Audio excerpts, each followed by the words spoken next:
Peut-on acheter une maison avec quelques pièces d'or? Ça paraît fou, n'est-ce pas? Remontons en septembre 1914. Du fait de la Première Guerre mondiale, le mark cesse d'être convertible en or. Il est remplacé par le mark papier. À la fin de la Première Guerre mondiale, l'Allemagne est vaincue. Elle connaît une inflation modérée jusqu'à l'été 1922. Et les salaires sont indexés sur l'inflation. Tout bascule lorsque l'Allemagne ne parvient plus à payer les réparations exigées par les vainqueurs.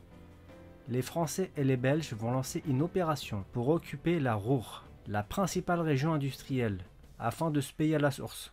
Sur cette photo, on peut voir des soldats français réquisitionnés des tuyaux en acier. L'Allemagne déclenche alors la résistance passive. Plus personne ne travaille, mais tout le monde est payé grâce à la planche à billets. Le pays s'endette et le mark commence à perdre de sa valeur. En novembre 1922, un dollar s'échange contre 9000 marks. 40 000 marks 6 mois plus tard, puis 1 milliard en novembre 1923. Les Allemands doivent utiliser des quantités impressionnantes de billets pour faire leurs achats du quotidien. Par exemple, au restaurant, les clients paient en arrivant, car à la fin du repas, les cours changent déjà.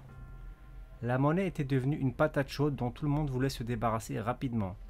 À peine le salaire perçu, il fallait le dépenser le plus vite possible. Vous pouvez voir des enfants jouer avec un cerf-volant fabriqué avec des billets. Sur cette photo, cette dame brûle des billets pour se chauffer. L'Allemagne avait 33 imprimeries qui crachaient 45 milliards de marks par jour. Ils sont montés jusqu'à 500 quadrillions par jour. La confiance des citoyens allemands envers leur monnaie baissait plus vite que tout l'argent qui pouvait être imprimé. Une spirale était donc en place et un point de non-retour atteint. Une paire de chaussures qui coûtait 12 marks avant la guerre coûtait en novembre 1923 30 000 milliards de marks. Un œuf qui coûtait 8 centimes de marque est passé à 80 milliards de marques.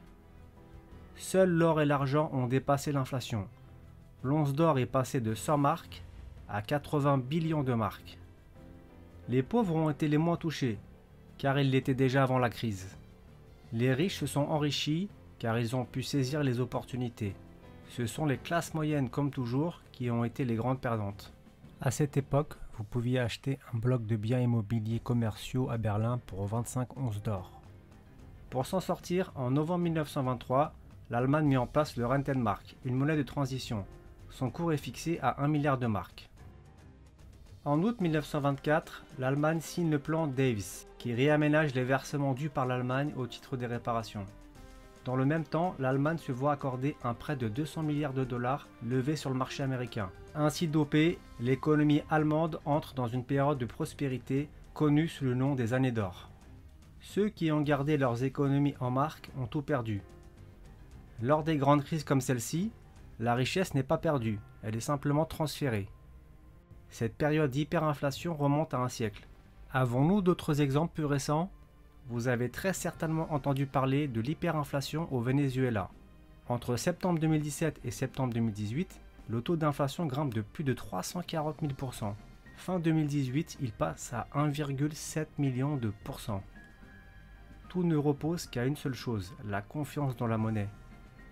Étant donné que notre monnaie actuelle n'a pas de valeur intrinsèque, tout repose sur la seule confiance des citoyens. Est-il possible d'avoir une hyperinflation en Europe? Une inflation forte est possible, mais une hyperinflation est peu probable, sauf dans le cas d'une guerre mondiale.